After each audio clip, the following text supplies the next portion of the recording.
Mr. Speaker, thank you very much for giving. Mr. Speaker, I want to ask this.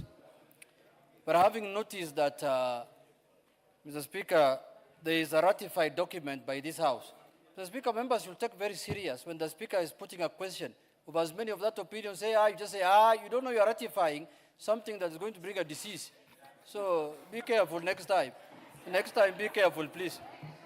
But, Mr. Speaker, my question is, I have condensed this thing into two aspects, Mr. Speaker, and I want the Minister to clarify. What Kenyans are grappling with, Mr. Speaker, is how does the government intend to safeguard Kenyan sovereignty and decision-making authority? Just explain to the House how you have safeguarded your sovereignty and your decision-making. And then lastly, whether it is the foreign governments that will decide who gets admitted to those facilities, and whether you have done public and security assessment, and whether you have done that report public. If you answer those four questions, then Kenyans will be safe. Thank you very much. Next, Kiamba. Thank you, Honorable Speaker. I think my first one was point of order. Is it in order, there is no Honorable first Speaker? one. I've given you to ask a question. A point of order arises when a member is on the floor. There's no member on the floor. Ask the question. If you don't, you yield the floor. Thank you, Honorable Speaker. I would want to ask the Minister, now that Kenyans have spoken loudly and clear, that the context has changed and we do no longer want this center, what is his recommendation? Does the wishes of Kenyans become irrelevant, or can dynamic Kenyans think, or once something is passed in this parliament, it's passed in heaven? Thank you. Yes, Dr. Nyekal. Thank you, Mr. Speaker. Mr. Speaker, let me ask one. Who will be admitted in this facility, and what would be the criteria for admission? 2, will people who are already sick be transferred to this admission? 3, will people other than Americans be admitted in these institutions? And on the contrary, will Americans be admitted in the other 23 institutions that were put in place? And why didn't we... Nyekal, I gave you an opportunity for one question. Okay, then let me just, I'll ask 3, I'll leave it there. But let me make a comment about the agreement, because I know the agreement, I remember the discussion, and I've had time to look at it. The agreement is a general agreement, Mr. Speaker. It is not just Ebola, it is other diseases, it is nuclear materials as well. And in every point in the agreement, it says with mutual agreement. At every point in that agreement, it says with mutual agreement. So, Mr. Speaker, I only wanted to make those 2 points. What is the point of order, Carolo Mondi? What's your point of order? Honorable Speaker, is it in order for the chair of the Health Committee to mislead the House and the nation that in those 2 agreements, which I have here and which I have read, there's a clause that provides for the establishment of an isolation and treatment center in case of any outbreak of Ebola or any other disease? There's none. I can read them out for you. If it is, that. show us, tell us the article. Order, Honorable Carolo Mondi. Order. Mr. Speaker, I say... Dr. Nyekal, I heard you clearly. Take your seat. Take your seat. Carolo Mondi just wanted an entry to make an inflammatory statement. Yes. You never said that. Jaldeza? Jaldeza? Here, thank you. Order, Carolo Mondi. Nyekal never said what you are saying. I'm closer to him. And I listen to all of you. Thank you, Mr. Speaker. Thank you, Mr. Speaker. I want to tell the House that Kenya is lucky to be having the leading and the best researchers in this region. Kenya has been taking leadership in leprosy research at Alupe, which was an isolation center. Mr. Speaker, when HIV started, HIV patients were actually isolated until people learned that it's not such contagious disease. And it was based at Cambridge, and it has done very well. And the research work which was done and the researchers were left behind for the country. Mr. Speaker, last COVID was such a threatening disease that we were actually trying to look for beds for patients who have COVID. And people are going to all sorts of funny places, including some hospitals in Kibera, and it saved people's lives. But the good thing, the Nairobi Hospital East Wing, was left behind for the hospital Yes, and for the Orero, country. what is the point of order? Oh, He Mr. has a Speaker, point of order. Let's hear him. is it right for my colleague to refer to Kibera as funny hospitals, even in Kibera? Is Kibera not a constituency? Yes, It's demeaning my constituency. go on. Mr. Speaker, Kibera is a constituency, and it has the highest concentration of people in this country, and it deserves better services. Mr. Speaker, my point is this. Mr. Speaker, when this Ebola virus outbreak ends, what will be the benefit left for the country? That now we can say the country benefited financially in terms of resource and research from this outbreak. Deputy Speaker. Honorable Speaker, I would like the Cabinet Secretary to confirm to the members here who have objected to having the quarantine centers in their own counties that in our case, Uasin Gishu County is one of the quarantine centers. And because of our close proximity to Malaba border, we can be at risk and our people can be at risk. And that is the reason why we are not politicizing it. We are welcoming it because we know they'll take the necessary steps to make sure that we don't risk. And also, I want the Cabinet Secretary to also confirm to members that you're not going to endanger our health because of politics. This is a highly infectious disease. In fact, it can warrant calling of a state of emergency in the country. It is not a choice for people to make or a court process. The moment the country, if people's health is endangered and livelihoods are at risk, we might not even be, you're not supposed to even question. So I think it's important to know that that is not something that is within our prerogative to say, I don't want this hospital, or I do not want that hospital. And for Honorable Karoli Omondi, if you look at page 5, you will see the participants intend to collaborate in the following areas: surveillance and outbreak response. What is exactly happening now is surveillance and outbreak response. All the steps that the Cabinet Secretary has read here are exactly those. Thank you, Honorable Speaker. Madenge. Thank you, Honorable Speaker. Honorable Speaker, I want to draw the minister to the...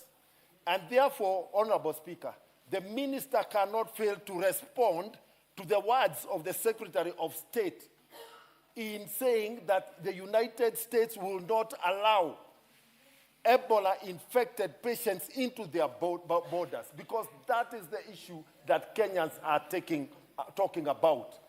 In Kenya, it is the Ministry of Health. So, CS, you cannot abdicate responsibility. Honorable Speaker, my second content, again on the agreement, is Article 11, page 11, that this agreement shall remain in force subject to Article 13.2 for a period of 5 years from the date of entry into force and the ratification by this House. There was no express, although there is a provision in 3, this agreement may be renewed for an agreed period upon mutual consultation and consent. In the approval provided by this House, did this House envisage that when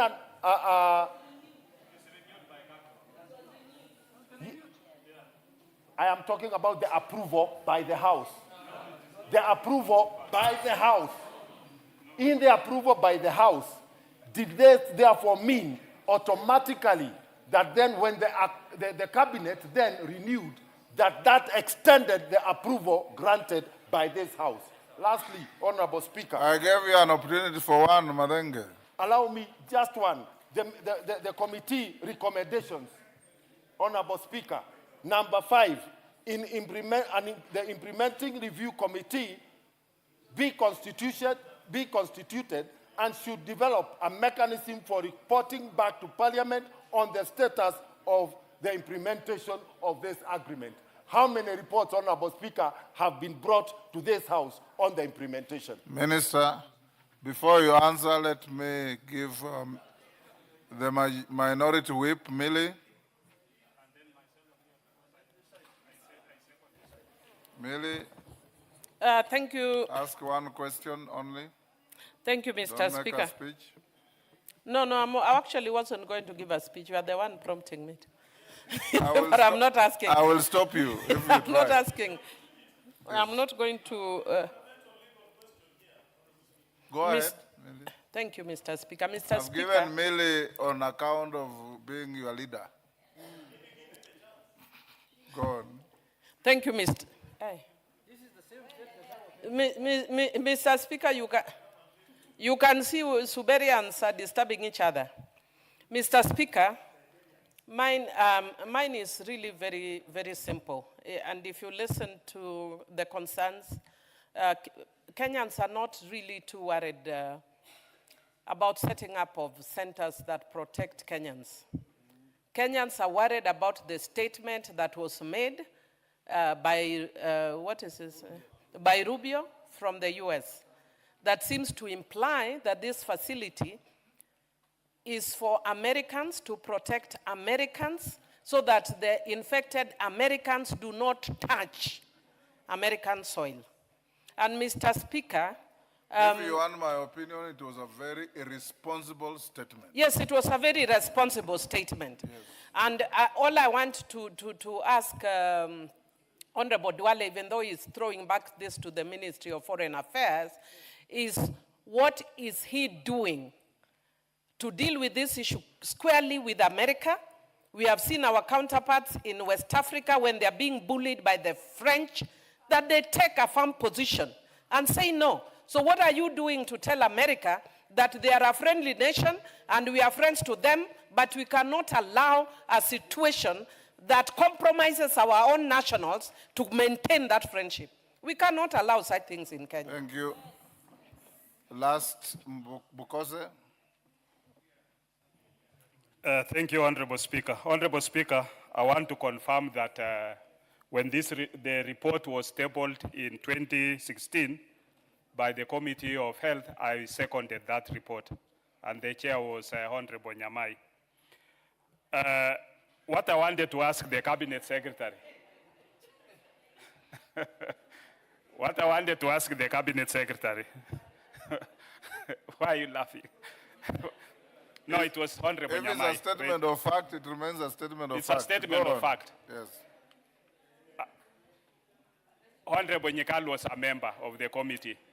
And Honorable Speaker, one funny thing about that report is that when we put into the dailies to ask for public participation, there was no single memorandum from the public. Nobody wrote anything. And I think Kenyans also need to be responsible. They must be able to look at some of these when the Parliament puts a document for opinions or memorandum in the dailies, that they should also be able to give inputs. And therefore, honorable members who are not members of Parliament by them cannot say that they were not Kenyans at that time. They needed to have even put their input. What I wanted to ask the Honorable Minister, Mr. Speaker. Kajiado South, Parashina, what's your point of order? Mr. Speaker, is a member in order to come to maybe to relate the public participation by then, and what is going now is Ebola. So we're talking about the Ebola, the foreign Whatever is happening, the question is about Ebola. It's not about the agreement by that time. I think you're wasting my time because you don't understand. This is the Junet. problem of not understanding what we were ratifying. Honorable Speaker, what I wanted to ask. Yes, Honorable Junet, what is it? Hold your horses. Mr. Speaker, Dr. Pokose should have given us more information that Dr. Nyamai was the chair and he was the vice chair. Yes. He put it like he was a member. No, I but, was a but, vice chair. but Mr. Speaker, just to... He said he seconded. Yeah, but he was the vice chair of that committee. Yes. Mr. Speaker, the fact of the matter that is coming out today here is that Parliament ratified this treaty, Yes. Mr. Speaker. Yes. Let us be open to Kenyans. We gave them an opportunity to give their public participation. We ratified. We told Americans, do what you want to do. Yes. And when the Speaker says, as many of that opinion say, aye, now And we umekula said wali aye. mingi. Don't cheat Kenyans. It Finish is true up, what Omogozo. minority leader is saying. We ratified the agreement as the National Assembly. And it became the law of Kenya because by ratification, what it means is that it becomes part of the law of the country. Ask the question. My question to the Cabinet Secretary. You know, when people are raising about the isolation centers being set up in certain areas, does it mean the whole hospital becomes an isolation center, or there is a specific area within the hospital that is set up as an isolation center? Because I think that is what Kenyans need to understand publicly, so that, like my colleague, when we talk about Koicholwa or Alupe, thinking that the whole of Alupe is an isolation center. So I think the Cabinet Secretary needs to clarify. Even as we speak of Kenyatta having an isolation center, what does it mean? Thank you, Honorable Speaker. Minister, can you answer all those in 5 minutes? Yes, Honorable Speaker. Honorable Speaker, let me start where Honorable Pokose left. That isolation centers are not part and parcel of the hospital where citizens access for other services. And it's not something only with Ebola. It is a standard procedure when an infectious disease happens, whether it is Marburg, Mpox, name it. So even in Alupe, in any facility, even in Laikipia, it is very far. Those who come from Laikipia know the expansiveness of Laikipia Air Base. It is far from the base and all the facility in the base. So no hospital. Honorable Chair, Honorable Junet asked whether the issue of our sovereignty. And in my statement I say, and I want to emphasize, that international cooperation does not mean surrender of our national authority and sovereignty. All public health decisions within Kenya remain under the authority of the government of Kenya. International partners and governments, including the US, they provide technical assistance, they provide health commodities, they provide finance, and I want to thank the US government, the only one so far, apart from WHO, who has provided 1.7 billion for just only Ebola. They provide training and logistic support within the framework approved by the Kenyan authorities, and which is consistent with the Kenyan laws. So, Honorable Junet, I want to assure you that all the facilities which are being established, including the one in Laikipia, for the protection of the people of Kenya and all persons within the Kenyan's borders, they are not foreign facilities. They are not exclusive facilities. They are not facilities reserved for any nationality. They are public health assets established and coordinated under the authority of the government of Kenya. Honorable Speaker, Honorable Sholei, I think, made it very clear. We have a moral responsibility. Every county where we are setting isolation, quarantine, treatment centers, they are based on science and the law. And it's done by experts who are Kenyans. Honorable Madenge, you are a member of the health committee. You know that I have never shied away or abdicated my role as a minister for health, and I'll never do it. But this agreement first was signed by Minister Macharia. It was again extended by my very good colleague, the current Minister for Agriculture, Kagwe. And when an extension is being done, it only requires one ratification by the House. So the House has passed, the way we have passed many other many other agreements, and this is all to protect our people. Honorable Nyikal, Kenyans will have a priority in admission to any of the centers, including Laikipia. And we should not be very much preoccupied just one center. I don't know what is so fast about Laikipia. We have 23 centers. Even in my own backyard in Garissa, it's one of the counties. Tomorrow, if we agree to put it, and we're going to put it, the people of Garissa will be saved. So we have 23 centers, Laikipia included. And Kenya is one, and let us promote one Kenya, one health, and we protect Kenyans regardless of where they come from, regardless of their counties. We need the isolation quarantine centers, Honorable Speaker, first and fundamentally, morally and constitutionally, to protect our citizens, Kenyans. Again, also to protect other people who live or who come through our country. But for our partners who have signed the agreement, they can access these centers. Americans can access any of the centers. Of course, Laikipia is one of the centers they have jointly worked with the Kenya Defense Forces. Honorable Speaker, Honorable Susan talked about loud and clear. I don't know, I can't answer what is loud and clear, because Kenyans, when they want to make their choice, they do it through a referendum or through public participation, not through demonstrations.